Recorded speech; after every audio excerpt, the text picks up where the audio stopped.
안녕하세요. 변호사 엄마들의 육아 토크 로이엄맘입니다.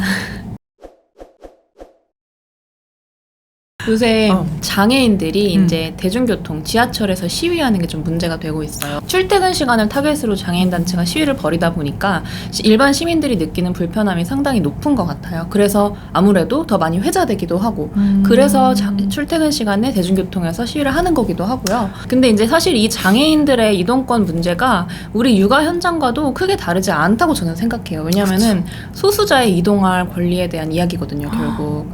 우리가 아이들 유모차에 싣고 어렸을 때 그 지하철 타고 돌아다니다 보면 또는 버스를 타고 돌아다니다 보면 정말 한계를 많이 느끼게 되거든요. 아, 내가 휠체어를 탔을 때는 이렇게 이동하게 되겠구나, 그런 생각이 되게 많이 들게 되는데 맞아. 오늘은 그런 이슈에 대해서 한번 얘기해볼까 해요. 맞아. 제가 아이를 낳고 어릴 때는 운전을 못했어요. 차도 없고 그래도 저는 되게 나돌아다녀야 되는 성격이라 유모차에 애를 싣고 되게 많이 다녔단 말이에요. 아, 우리 대중교통, 타회, 우리 일반 길 이런 게 바퀴 있는 몸에 얼마나 불친절하고 아예 누군가는 바퀴를 타고 다녀야 된다라는 것조차 아예 상상하지 못한 건물과 길들이 정말 많구나. 새로운 세상이 진짜 열리죠. 새로운 관점으로 맞아요. 이 길을 느낄 수 있게 돼요. 이수역에서 한번 환승을 해야 되는 일이 있었어요. 근데 이게 한 번이라도 그 엘리베이터를 따라서 지하철 이동을 해본 분은 알겠지만 정말 동선이 비효율적이에요. 맞아요. 근데 그 사고 방식에는 뭐가 깔려 있냐면은 엘리베이터를 타서 이동해야 되는 사람들은 좀 비효율적이어도 돼. 설치는 해줬잖아. 너네가 감수해. 이거는 소수기 때문에 소수의 사람들이 감수해야 된다. 그게 전체를 봤을 때 비용을 가장 절감하는 것이다. 라는 공리주의의 사상이 철저히 반영이 돼 있단 말이에요. 아무튼 그래서 모든 동선이 일단 이렇게 내리면 갔다가 이렇게 갔다가 이렇게 갔다가 이렇게 갔다가 또 그걸 이렇게 되게 가. 반복을 해야 되는데 근데 이 수역에 제가 그때도 기억이 나요. 4호선과 7호선을 환승을 하려면 한번 밖으로 나갔다 와야 돼요. 근데 그날 비 오는 날이었거든요. 비를 맞으면서 그것도 이제 밖으로 나와서 갈아타야만 한다는 걸 깨닫기까지 굉장히 왔다 갔다 걸었겠죠. 여기서 이제 7호선으로 뭐 넘어가는 방법이 없어요? 이렇게 영무원한테 물어봤는데 그걸 당연하게 그냥 없어요 하고 마는 거예요. 엘리베이터는 없대요. 없다가 팩트. 그래서 환승하는 데만 40분 걸렸었어요. 이런 정말 말도 안 되는 시스템과 이런 건물 구조와 이런 사이에서 또 시민들은 또 너무나 친절해요. 그게 약간 우리나라 특징인 것 같아요. 개개인의 선량함에 의존하는 사회. 설계자도 그걸 고려한 거 아닐까? 그래서 제가 조금이라도 유모차를 딱 끌고 계단이 있네? 어떡하지? 하면은 누군가는 몇 초 안에 누군가가 달려와서 다 도와줘요. 강남역에서도 그런 적 있었거든요. 강남역에 일단 좀 그렇죠. 기억나요? 쉑쉑버거가 생긴 지 얼마 안 돼가지고 직원들이 막 쉑쉑버거 모자를 쓰고 그 앞에서 막 전단지를 나눠주고 있는데 제가 유모차를 끌고 그 앞에 지나가니까 바로 그 직원들이 달려와서 출동해서 되게 고마운 청년들이었어요. 좀 아름다운 일인데 그 개개인의 선량함에 하지 않고도 내가 누군가의 어떤 선함을 받지 않더라도 자립할 수 있는 세상이 어떻게 보면 더 좋잖아요. 그래서 제가 그때 한창 유모차 끌고 다니면서 느낀 것들을 되게 페이스북에 많이 적고 이랬었거든요. 아니 에스컬레이터에 딱 가면은 유모차 출입 금지라고만 써 있고 맞아. 어디로 가라는지는 안 알려줘. 안 알려줘. 비밀이야. 집에 가라는 건가? 아, 비밀이야? 근데 에스컬레이터 유모차로 타는 것도 사실 저는 타도 되는데. 저는 된다고 생각하고요. 저는 그 금지 표시돼 있어도 솔직히 막 타고 다녀요. 표시만 있는 게 아니라 아예 막혀 있는 경우도 있어요. 그렇죠. 아예 한 대도 못 들어가게.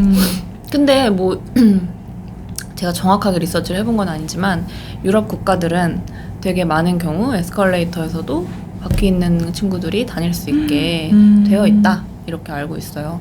그래서 그런 제한이 누굴 위한 제한일까요? 그 사고가 났을 때 책임지고 싶지 않다는 생각이겠죠.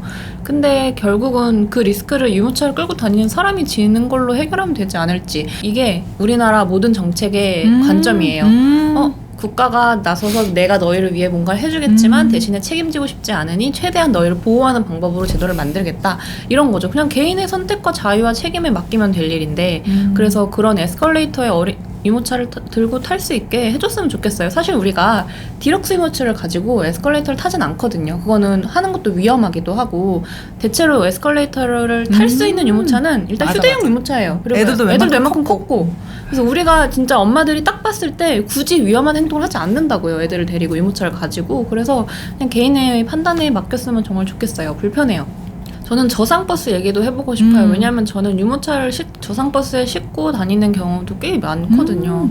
저는 여전히 전철과 버스를 이용해서 애들을 데리고 다니기도 하는데 저상버스에 유모차를 들고 일단 이렇게 타면은 원칙은 그 바퀴 달린 유모차를 안전한 곳에 멈추게 해서 시건을 하고 이럴 때까지 좀 기다려주는 게 원칙이거든요. 하지만 우리나라 버스들 엄청 빠르게 움직이잖아요. 그래서 기다려주지 않아요. 그러면 사실 엄마는 엄청 불안하거든요. 저상버스는 바퀴 달린 사람들을 위해서 만든 버스인데 막상 그거를 이용할 때마다 항상 불안감을 느끼고 그리고 약간의 민폐가 아닐까라는 생각을 갖고 타요. 그건 뭔지 이제 타보신 분들은 알 거예요. 그리고 조금 좀 부끄럽기도 한 느낌도 들어요. 왜냐면 이런 생각들을 사실 하실 수 있거든요. 어머 차도 없으면서 애 데리고 밖에 나왔어. 나 이런 그 생각 진짜 많이 했어.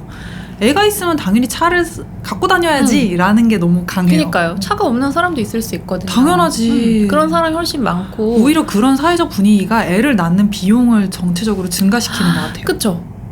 그래서 저상버스를 타고 다니면 몸도 힘들지만 맞아. 그런 누가 나한테 뭐라고 한 건 아니야. 대놓고는 안 하지만 속으로 와, 쟤 때문에 늦었어. 그런 생각 할 수도 있고 그래서 일단 출퇴근 시간에는 아예 못 타죠.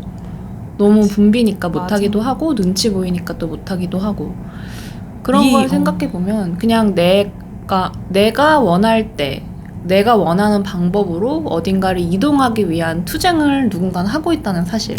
장애인분들이 지금 하고 계시는 투쟁이 사실 그런 거잖아요. 그 얘기를 제 친구가 이제 미국에 유학을 막 간 직후였어요. 이제 한 시골 마을이었어요. 대학들이 막 시골에 많이 있잖아요. 가가지고 자기가 여기서 보면서 진짜 느낀 게 전반적으로 일단 사회의 속도가 굉장히 느리다. 그리고 버스라는 이동수단 자체가 거기서는 노약자 그러니까 뭐 휠체어, 무슨 유모차 되게 막 할머니들 이렇게 막 엄청 느린 분들을 위한 교통수단이다라는 게 확실하기 때문에 누구나 세워라 내워라 하고 아이들이든 뭐 유모차든 탈 때까지 다 기다리고 천천히 가. 야 급하면 니네가 빨리 갈 사람은 가 이런 마인드라는 거예요. 급한 사람이 차를 타든 뭐 다른 뭐 자전거를 타고 가든 그건 니네 사정이지 우리는 우리 사회의 가장 느린 사람들을 위해 만들어진 대중교통이야. 그거 생각하니까 참 부럽더라고요. 그러니까요.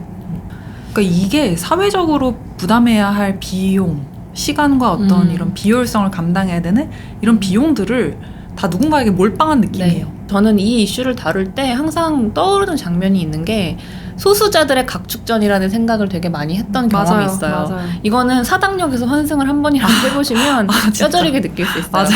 왜냐면 거기 사당역 4호선에서 2호선으로 올라가는 엘리베이터가 딱 한 대 있는데 어르신들과 유모차, 휠체어가 다 같이 타야 되는데 어르신들이 되게 많은 경우에는 어르신들이 엄청 새치기를 하세요. 그래서 유모차를 이렇게 줄을 서 있어도 그 엘리베이터를 타는데 제가 4번을 기다린 적이 있어요. 맞아. 보통 한 두세 번은 기다려야 두세 번은 돼요. 기다리고. 그러니까 저 있고 제 뒤에 휠체어 있고 제 앞으로 계속 어르신들이 새치기를 하는 거예요. 그 처음에는 한두 번까지는 참아요. 근데 세 번째 일단 너무 화가 나는 거예요. 나도 가야 되는데. 나한테 힘으로 하지 말라고 진짜. 아이씨, 내가 못 살아서 뭐 어깨 뭘 미치나. 할머니 어깨빵 하면 내가 이겨. 그러니까. 그래서 막 네 번째는 제가 막 소리 지르면서 막 화를 냈던 기억이 있어요. 근데 그게 너무 지금도 상처로 남아있는 게 결국은 노약자들, 장애인이 서로 싸우는 거예요. 그 한정된 재화를 가지고. 그게 참 되게 서글프더라고요. 근데 이게 아기를 낳아보면 여태까지와 전혀 다른 사회적 신분을 경험하게 되는 것 같아요. 맞는 것 같아요. 완전히 특히 이제 젊은 여자가 20대 결혼하지 않은 상태로 살다가 결혼을 하고 이제 아이를 낳으면서 저는 이 말을 많이 하거든요. 사회적 신분의 급추락을 경험할 수 있어요.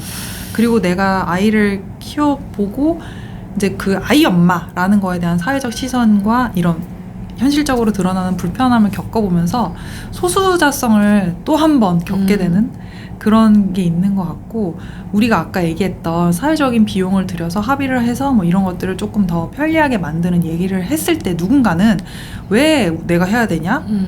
소수자에게 어떻게 보면 몰빵하는 게 그들을 남이라고 생각하기 때문에, 내 일이 아니라고 생각하기 때문에 니네가 몰빵하고 난 편하게 살 거야 라고 생각할 수가 있는데, 실제로 자기가 어떤 이유로든 그런 소수자가 되는 경험을 해보면 이 소수자가 남이 아니라는 걸 알게 돼요. 맞아요. 그래서 만일에 휠체어가 다니기 편리한 세상이라고 하면 장애인은 남이니까 나랑 아무 상관이 없어가 아니라 노인도 다니기 편한 세상이고, 아이들과 유모차와 뭐 우리가 유모차뿐만이 아니라 여행 갈 때 큰 캐리어 갖고 다니는 경우도 있어요.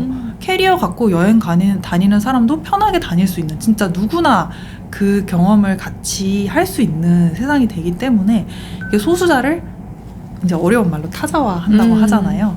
남이니까 거기다가 모든 비용을 몰빵하는 그런 것들에 대해서 자기가 한 번씩은 소수자로서의 경험을 해보는 게 그걸 왜 사회적으로 같이 비용을 부담해야만 하는지 조금 더 와닿게 설명해 줄 수 있지 않을까, 그런 생각이 듭니다. 네. 오늘 이 컨텐츠는 여기까지 하고, 이거에 이어서 사실 우리가 또 해볼 얘기는 노키즈존이 있죠. 노키즈존. 무서워요, 말하기. 노키즈존은 우리가 화를 내지 않고 말할 수 있을 자신이 없어. 좀 더 친해지면 하는 걸로.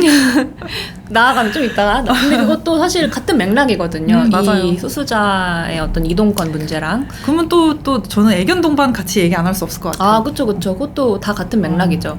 그래서 우리가 이제 앞으로 이 채널에서 이제 육아 토크도 많이 해보겠지만, 이렇게 좀 법적인 이슈들을 다뤄보는, 현안을 다뤄보는 법 좀 아는 엄마, 요런 컨텐츠도 한번 해보려고 해요. 저희가 운영하고 있는 다른 채널 이웃집 변호사에서 출간한 법 좀 아는 언니라는 책이 있어요. 근데 그거에 어떻게 보면 엄마 버전, 법 좀 아는 엄마 컨텐츠 저희가 이제 유튜브와 블로그에서 많이 풀어볼 테니까 많은 사랑 부탁드립니다. 감사합니다.